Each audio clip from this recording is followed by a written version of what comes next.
What a way to make a bloke feel old. A lot of you started your careers reading these books in the 40s. Thank you very much. And of course, and he likes films that were made in 1938. Yeah, apart from that, he's totally with it. Anyway. Why do I do this? Thank you very much for coming out to heckle tonight. I do really appreciate it. Heckling is not just permitted, it is actually mandatory. As anybody that comes to the workshop tomorrow will find out. I've always looked at events in Sydney and been really jealous. So I'm actually really glad to be here. So thank you very much. Yeah, this is part of a talk. Part of a longer talk that I give, which I've designed to kind of help developers understand certain design issues. That's the kind of the nature of the talk. And it's normally an hour, but I'm not going to go on for a full hour tonight. In the full talk, I talk about typography and colour, contrast and accessibility and grids and layout and all kinds of stuff. So I'm just going to focus on one thing tonight in 20 minutes, which is possibly, to me anyway, the most important one, and that's typography. So that's always been my kind of number one focus. So the full slide deck is actually up on speaker deck, like a full hour thing. So you can grab that. And you can also grab the full slide deck to tomorrow's workshop if you're not going, but anyway, yeah, this comes from Planet of the Apes, 1968 film, which, as you mentioned, is not my favourite film of all time, to be honest. If you haven't seen it, who's not seen the original Planet of the Apes 1968 movie? I won't hold it against you. You're kidding. Yeah, you should watch it. It's actually really good. And this is a line from Charlton Heston. Take your stinking paws off me, you damn dirty ape, which is a brilliant kind of line. And yeah, I'm actually the second biggest Planet of the Apes fan in the UK. That's myself given a title. Good.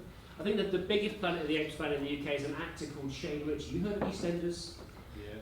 Yeah, he plays Alfie Moon in EastEnders. Shane actually owns the cart that the Gorillas put Charlton Heston in from the first film in 1968. He spent about 20 grand on this thing. He got drunk really nice. He was going through a very nasty divorce to Colleen Nolan. And he got drunk on Jack Daniels one night and bought this thing on eBay. Now apparently it sits in his barn covered in squirrel shit.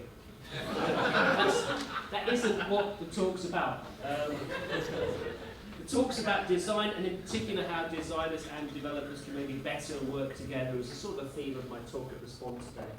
And at the same time reducing the frustrations that I think a lot of designers and developers both feel when they kind of get forced to work together. So that's it. So for years and years and years, we've been working in this way, which is to use things like, I don't know what you want to call them, PSDs, comps, I call them static visuals.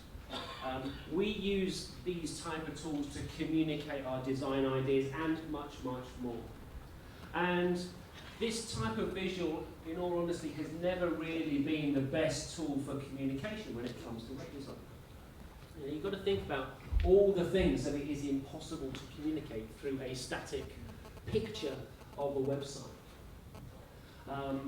If we think about the fact that we can't communicate interactive states, we can't indicate responsive or a fluid layout, we can't even indicate how text is going to render in a browser through something like a Photoshop or Sketch visual. So these static visuals in today's kind of responsive web design world are really bringing a knife to a gunfight. And there are now just far too many facets of design for these static visuals to communicate. In fact, all of the errors, all of the miscommunications are amplified by responsive design. So, there are just too many nuances of design to be lost in translation when we still use Photoshop visuals as our kind of currency of web design and use them to translate between designers and developers. So this is actually how I do a hell of a lot of my design work now, not as it happens with that scabby Android tablet. It's the most expensive shaving mirror I've ever bought. But I I do use a combination of graphic tools, code, real devices, and there's nothing more important to me when it comes to design than actually working with typography. In fact, what I tend to do most of all, in fact, one of the first things I do in terms of the design process is actually work on typography on real devices before I've even thought about other aspects of the design. So quite often what I'll do is I'll make typography sheets which include things like headings or body to copy or things like that, that I can just put into a browser, any browser, pull them up on a device like that and actually check for readability, font size, etc. Just to make sure that we can get that right, even before you might go back to a static visual.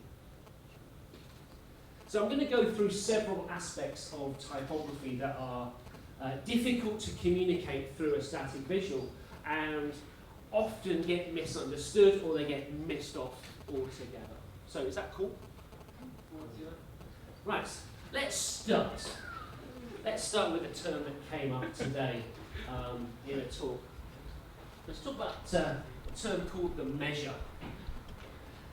And the measure, in classical typography terms, is given to the width of a block of body copy, if you like, the readable line length.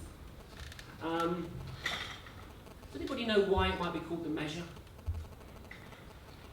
Anybody got any ideas? Now this thing goes back hundreds of years actually, it's fascinating. So when people used to hand set metal type.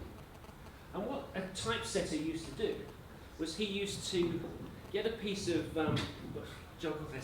get a piece of text, a letter, single character, and he needed to know what the column width he was setting it into. So he would have a tool, which was a piece of right-angled metal, and it had a scale on it. And he would actually move the scale and lock it off to the width of the column. And that piece of metal had a scale on it, and he used to measure that column, and that's why it's called a measure. Does anybody know why capital letters are called uppercase and others are called lowercase? You know where that comes from? What was that? It was.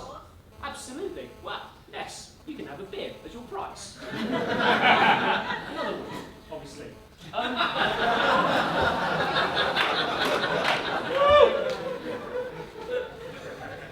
A typesetter would get capital letters from the uppercase and regular letters from the lowercase. Genius.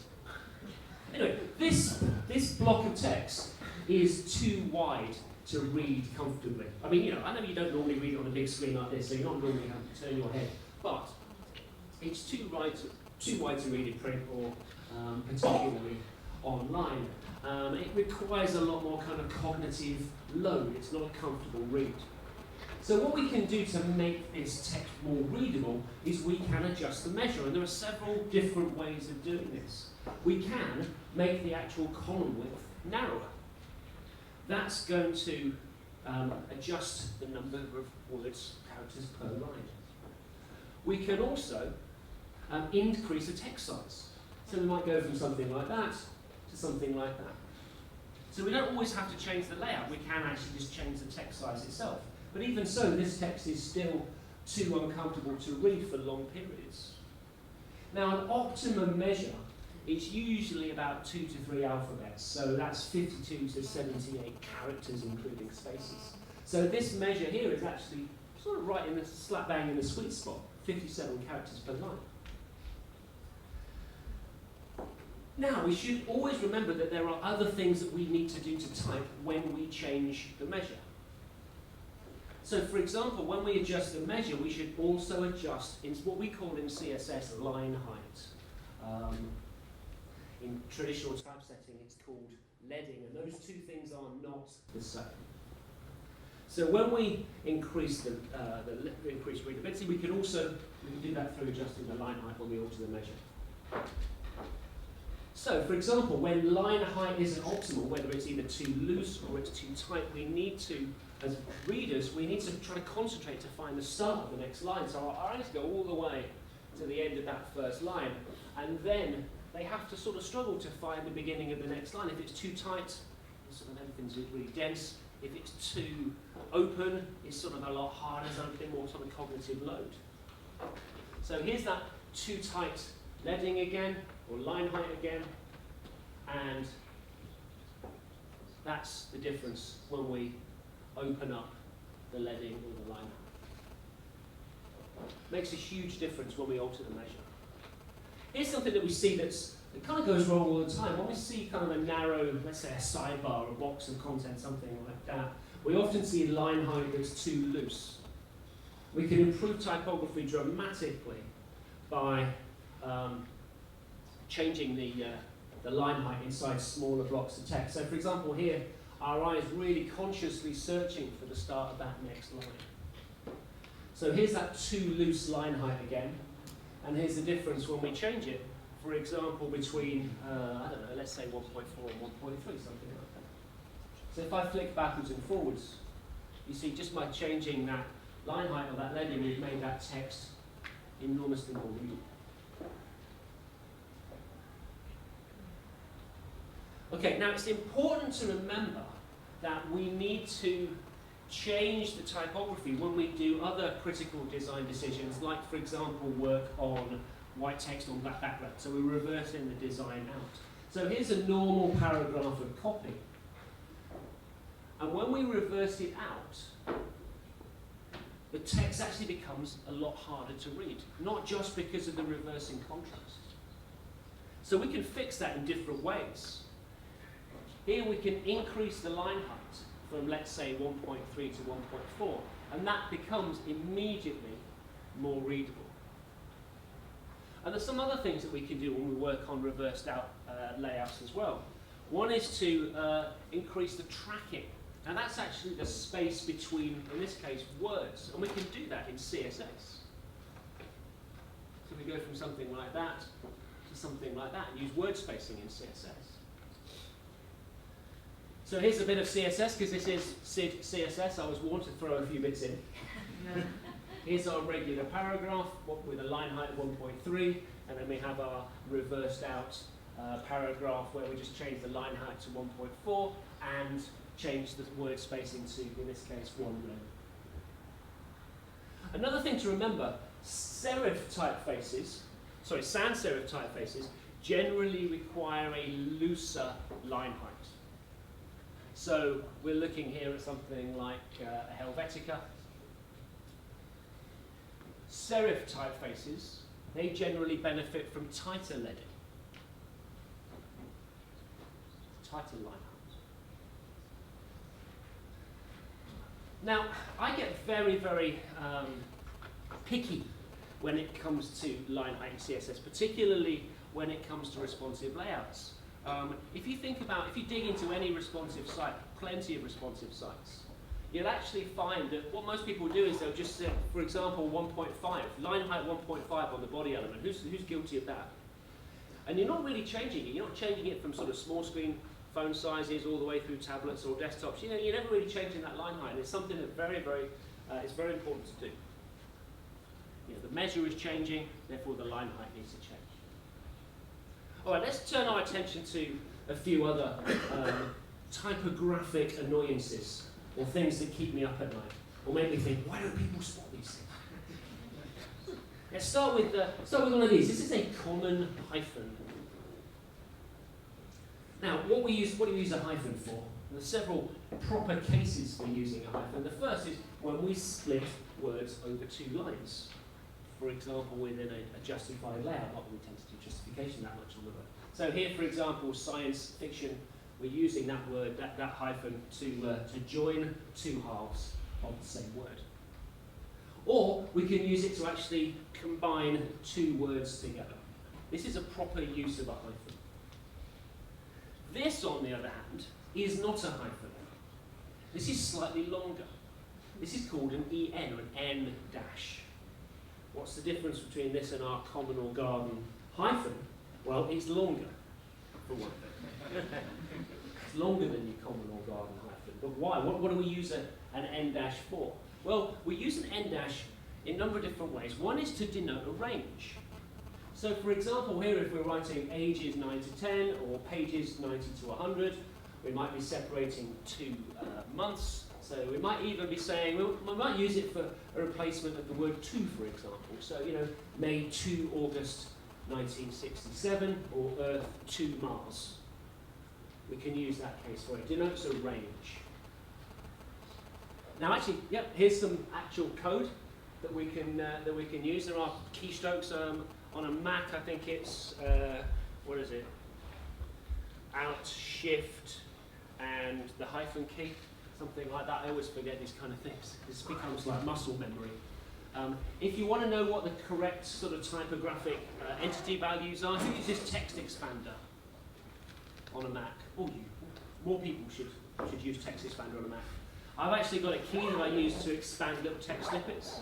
So if I hit that key, that little modifier key, and then do the keystroke, it automatically replaces it into the character entity, so I don't have to remember #28211. Longer than an N dash is one of these. This is an M dash or EM dash. Why would we use one of these? Well, we'd use it to denote a pause. It's one use case for it.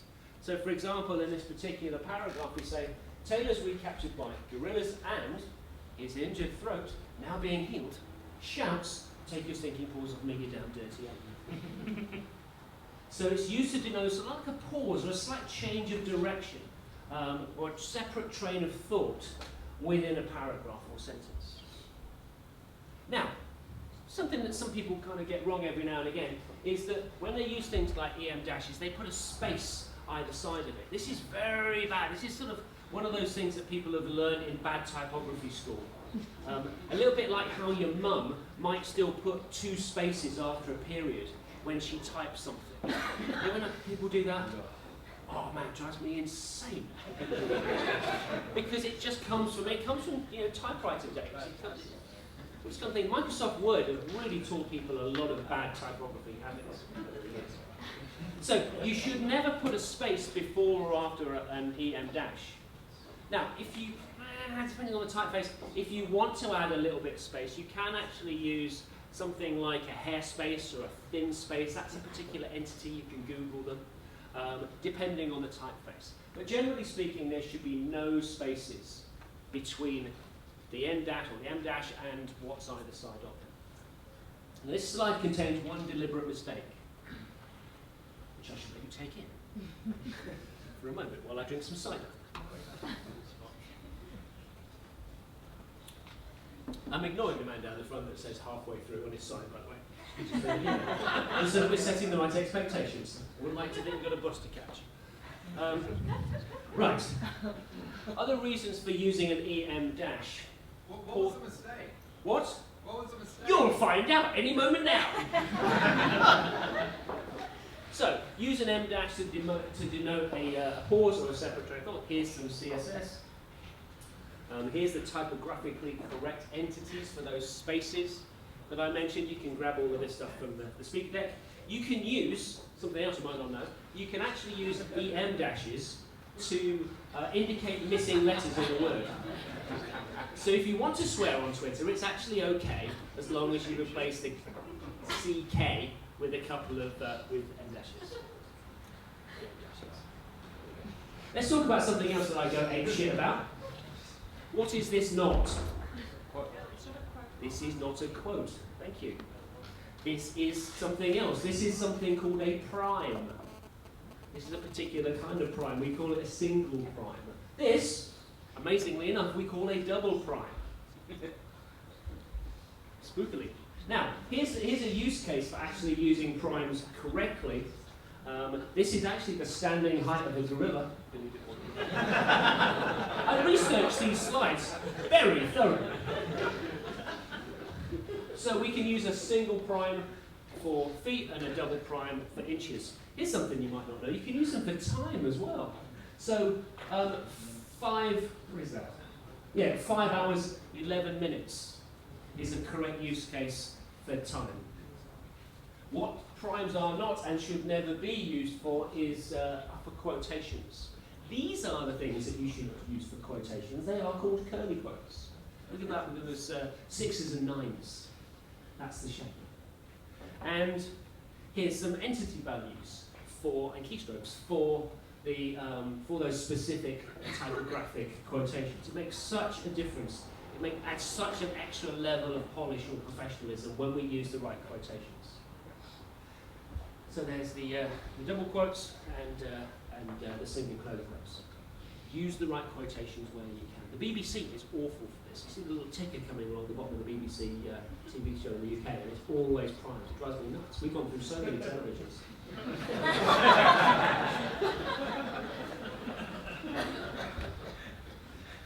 What are these? These are not 3 dots. These are not 3 periods. No, this is an ellipsis, and it's used to mark a continuation. Now, actually, if you want to use, ellipsis, it's only 1 character in a tweet. 2 bonus extra tweets. Extra tweets. It just isn't. It is not 3 periods. It is an ellipsis. So let's just move on to a couple of other bits. Let's have a look at some other little kind of quick typographic wins. All too often when we see paragraphs of body copy, look at your favourite Australian newspaper site and see whether they do this. And once you notice it, you'll never be able to unsee it. It's one of those things about typography. Is paragraphs, particularly in editorial, particularly in news stories, that are too loosely spaced between the paragraphs. Now you see this all the time. Particularly when we start using things like SAS or variables or whatever, who sets like a bottom margin on every single element? So what is it? 1.5 EM, something like that, as your vertical spacing, your vertical rhythm kind of thing. Often it's the same as the line height that you set inside your paragraphs. The problem is that when you actually when you do it for paragraphs and body copy, it looks wrong. When you see to look.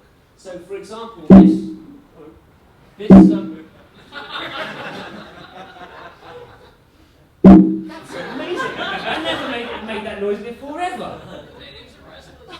This is a new beginning. That thing here denotes the spacing, the 1.5 spacing. This is like the full line height. In this particular case, 1.5. Now, we can improve the readability of long-form copy dramatically by reducing that bottom margin by half. So you just look at the difference. And once you sort of see this kind of thing, your brain doesn't have to make such an effort to jump between one paragraph and the next. It's amazing what these little differences can make. So there's a standard paragraph. We might not want to actually add that sort of shallower bottom margin to every element, so we're just going to do it inside articles. So using an HTML5 article element, there is our article child selector P, and we're just going to halve that bottom margin. So here's the comparison between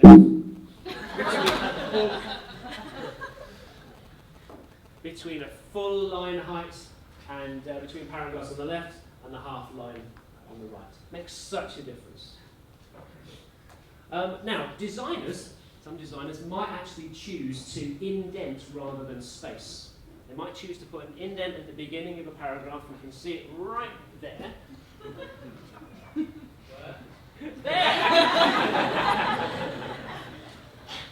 So rather than actually separate the paragraphs by spacing, we're going to denote the start of a new paragraph by... You see, I'm supposed to be talking serious business with you about sponsoring my podcast, and now you're making me jump up and down. Is this what you put everybody through? They don't make me do that at MailChimp.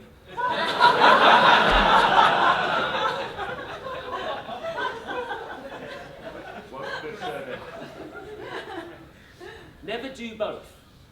Either choose to indent or space, but never, ever do both. Right, let me talk about quickly about typographic detail that causes me the most arguments between me and my clients. This here thing, this is an unordered list. So if you have a look at that list and think about how your eye reacts or has to travel when you read that text, your eye has to kind of come in, do a little dance, and then move back away from that, what should be a clean left-hand reading edge.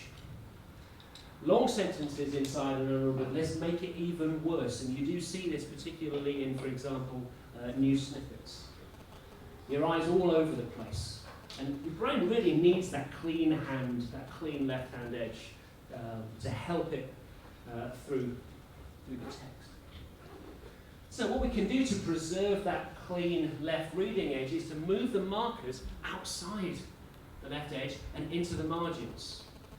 And this is the typographically correct place for markers to be, or bullets to be. Microsoft Word has taught people that actually, bullets should be in line with the left-hand edge, and it causes me no end of problems. I once spent an entire afternoon arguing this point with a lady from the Home Office in the UK, who also wouldn't sign off the artwork because she wanted a home link on the home page of the flipping Home Office website.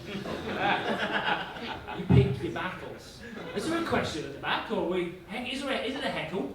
I was questioning, how would they have achieved that with link type? I cannot tell you that answer because I never did typesetting. So there you go, there's an honest. No clue whatsoever. Just here for the sake. Go on. What do you do with nested lists? Now, nested lists are interesting.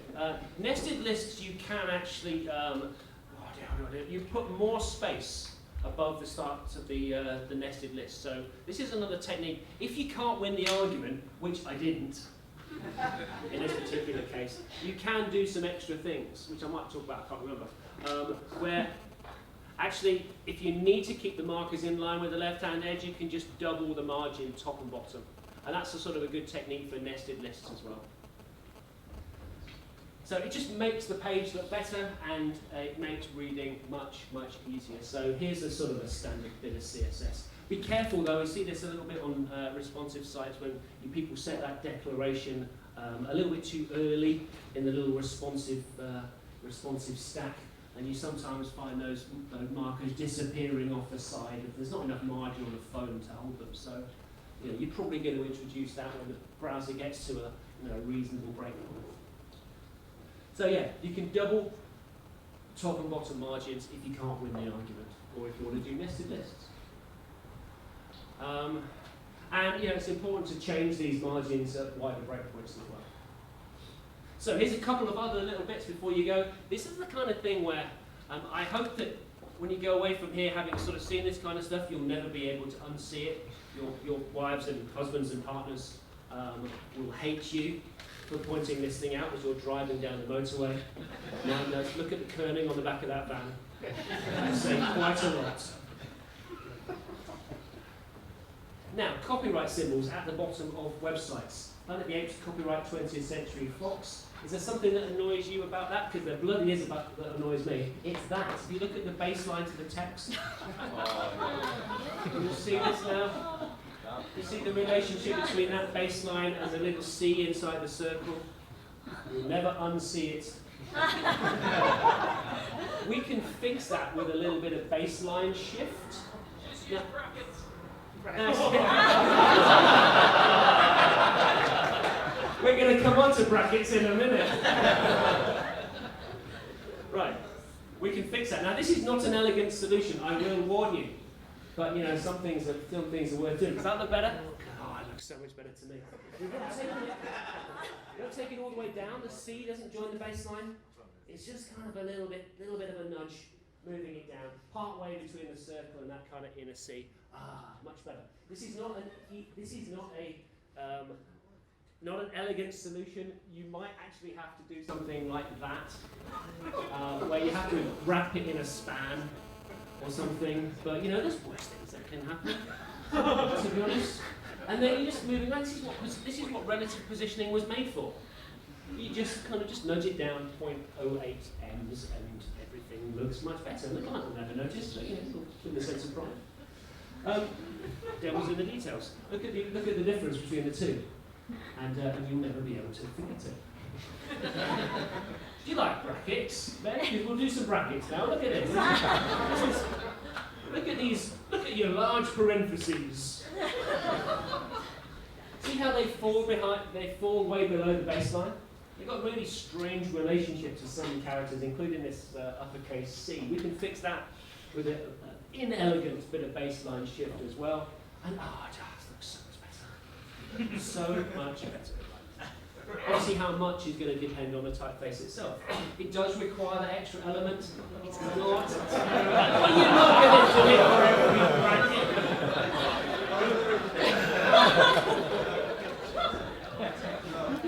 Give me a break.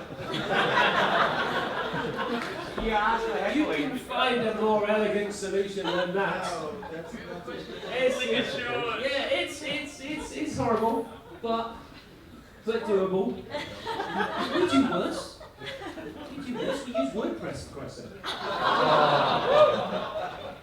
So just look at the difference between the two. It's much nicer. Okay. Has it ever bugged you that those little dashes sit too close to the baseline? They do me. We can fix them as well. We can make them much better. We can shift those. Yeah, I could go on all night. And you're just going to laugh at me, which is really hurtful.